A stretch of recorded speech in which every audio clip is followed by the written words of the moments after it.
আসসালামু আলাইকুম। আমি ফেসবুকে কাজ করছি অনেক দিন ধরে। আপনারা কি পারেন না যে আমার একটা ভিডিও আপনারা ভাইরাল করে দিতে? আমি ফেসবুকের উদ্দেশ্য কথা বলি। ফেসবুক কোম্পানি আপনাদেরকে জানাই আন্তরিক ভালোবাসা এবং শুভেচ্ছা। আপনারা দয়া করে আমার একটি ভিডিও আপনারা ভাইরাল করে দেন। এই ফেসবুকের কাজ করতে গিয়ে অনেকের কাছে অনেক কথা শুনলাম, মানুষের কাছে পাগল হলাম, ছাগল হলাম, আরও ইত্যাদি ইত্যাদি অনেক কিছু। তো যাই হোক, যেদিনই সফলতা হব হয়তো পাগলের থেকে ভালো হব। তো যাতে পাগলের থেকে আমার নামটা যাতে ভালো হয়, ফেসবুক কোম্পানিকে বলছি আপনারা এই ব্যবস্থাটা আমাকে করে দেন।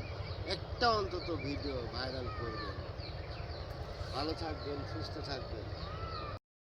আমরা সবাই জান্নাত খুঁজি, যে আমরা জান্নাতে যাব। আসলে জান্নাতের কাজ না করে যদি জান্নাত খুঁজি, তাহলে কি আমাদেরকে আল্লাহ পাক জান্নাত দেবে? কখনোই কিন্তু জান্নাত দেবে না। সেই জান্নাতের কাজ আমাদেরকে এই দুনিয়ার থেকে করে যেতে হবে।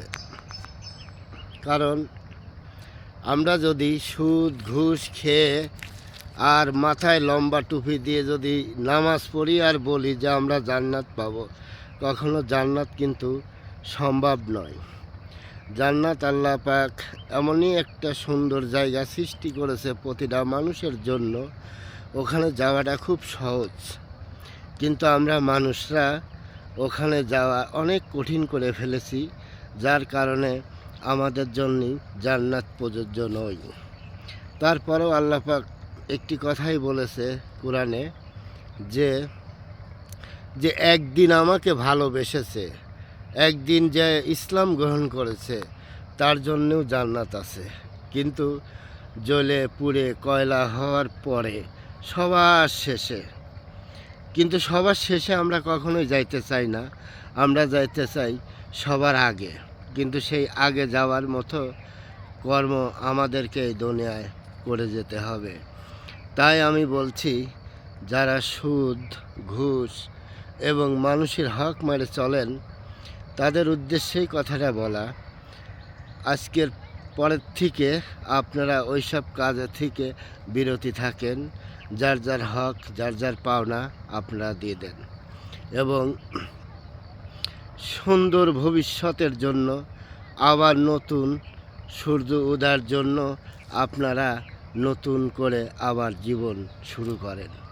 তাহলে দেখবেন যে আপনাদের জন্য জান্নাত অনেক সহজ হয়ে যাবে। আমার এই কথাগুলো যদি ভুল হয়ে থাকে, তাহলে আপনারা ক্ষমার চোখে দেখবেন। যে যেখানেই থাকেন ভালো থাকেন, সুস্থ থাকেন, এই কামনাই করি। আল্লাহ হাফেজ।